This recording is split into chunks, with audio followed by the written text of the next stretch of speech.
Здравствуйте! В эфире телеканал «Дай Мохки», программа «Высокое искусство». В студии, как обычно, я, Танзила Умарова. 60-е были периодом смелых экспериментов, порой даже шокирующих во всех видах искусства. Но первое, что приходит на ум, это музыка и мода. Но эта революция затронула и архитектуру. И если изменения, произошедшие в музыке и в моде, стали классикой, которой вновь и вновь возвращаются наши современники, то архитектура того времени вызывает недоумение. Видимо, что-то другое замышляли зодчие. Хотелось как лучше, а получилось как всегда, как говаривал товарищ Черномырдин. В 1967 году в Монреале состоялась Всемирная выставка «Экспо», основной тематикой которого было современное жилье. И в том же году была представлена работа Моши Сафди, которая, между прочим, была его дипломной работой. На самом деле недоумение вызывает его внешний вид, потому что «Хабитат» представляет собой кубы, собранные в хаотичном порядке, но архитектора мало интересовал его внешний вид. Главным для него был комфорт и удобство жителей. Хабибат-67 – это 354 куба, из которых сложены 146 квартир, каждая из которых имеет свой приквартирный участок-сад.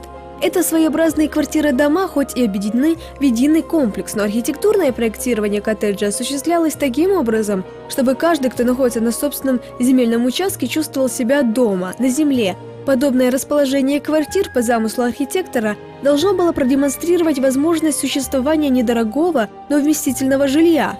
Однако недорогим жилье точно не получилось. Комплекс стал привлекать туристов и стал достопримечательностью города, и цены, соответственно, поползли вверх. Кстати, помимо этого, комплекс привлек и внимание трейсеров, спортсменов, которые занимаются паркуром. Они нашли это место идеальной площадкой для проведения соревнований. Это именно то, что говорит обо мне моя коллекция газетных вырезок. Именно так охарактеризовал себя самый скандальный художник и фотограф Энди Уорхол. Сложно о нем что-то сказать, так как в СМИ он то подвергался нападкам, то напротив становился героем. Но именно в этом и был весь Уорхол.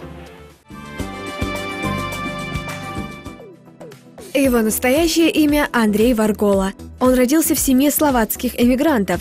Но так как американское ухо привыкло к чему-то более благозвучному, Андрей Варгола превратился в Энди Уорхола. Чем же так прославился Энди? Он режиссер, художник и писатель, и создатель современной рекламы.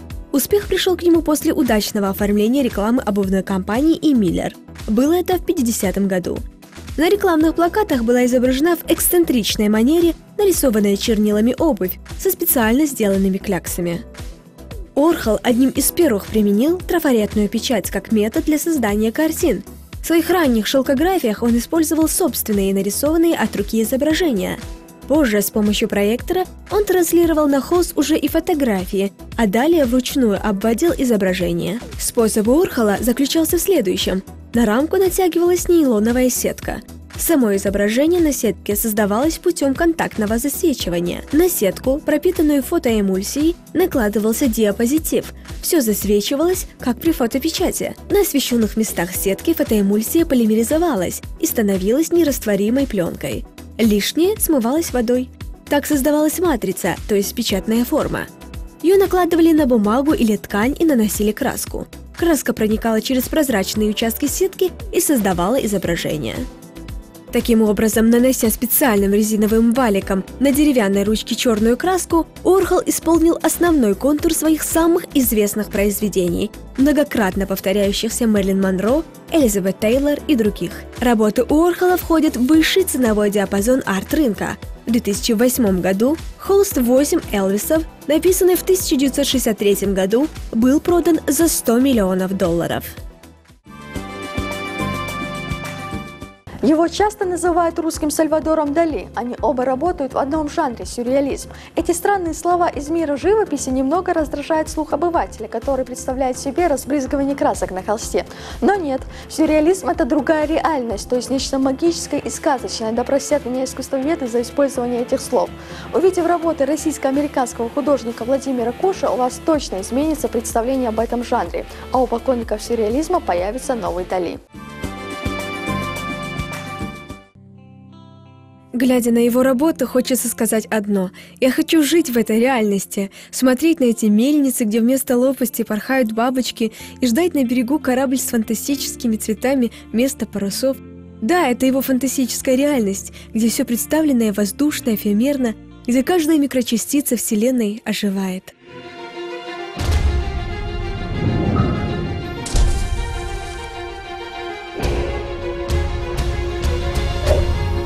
Свою первую картину он нарисовал, когда ему было всего 14 лет. Это был небольшой остров, на который обрушивается шторм, и пальмы трепещут на ветру. Когда его мать спросила, что это, он сказал, что это Гавайи. Он позже назовет его землей обетованной. Когда 10 лет спустя Кушу представилась возможность заняться живописью в США, он воплотил мечту в жизнь и переехал на Мауи, один из Гавайских островов.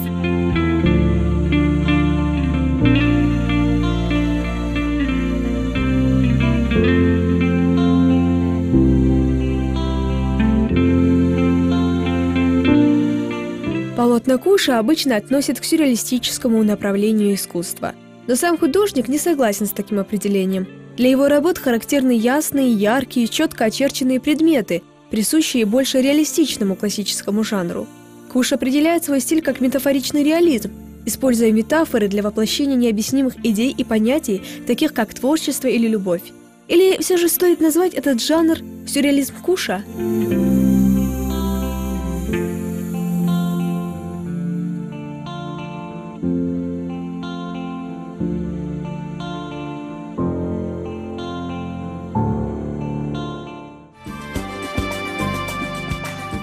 Им написано 136 композиций, зовут его Джеймс Хорнер, однако это имя мало кому о чем-то говорит.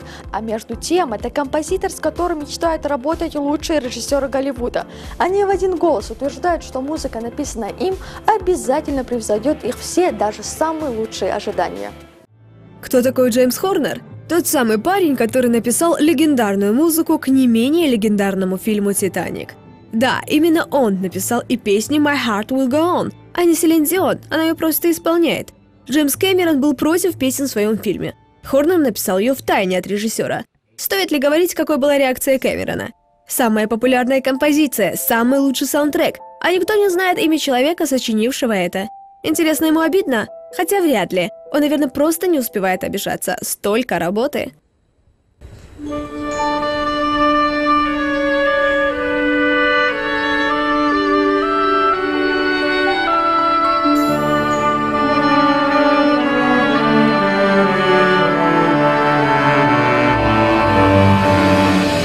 Он родился 14 августа 1953 года. Учился в Королевском музыкальном колледже в Лондоне. Затем продолжил образование в университете штата Калифорния в Лос-Анджелесе по специальности теория музыки и композиция. Получил степень магистра, а затем доктора. В конце 70-х, в начале 80-х Хорнер начал работать в кино. Первые его работы написаны для малобюджетных фильмов ужасов и научной фантастики.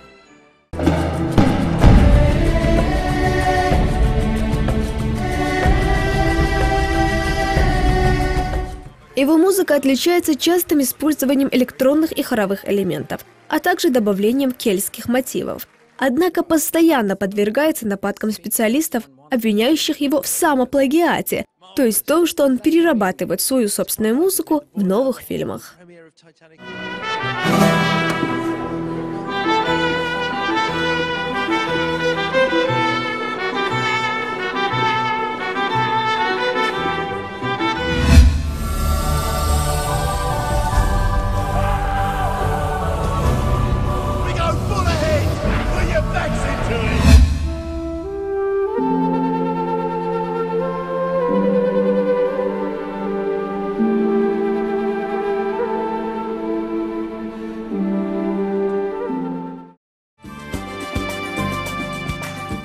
На сегодня это все. Я с вами прощаюсь. До встречи.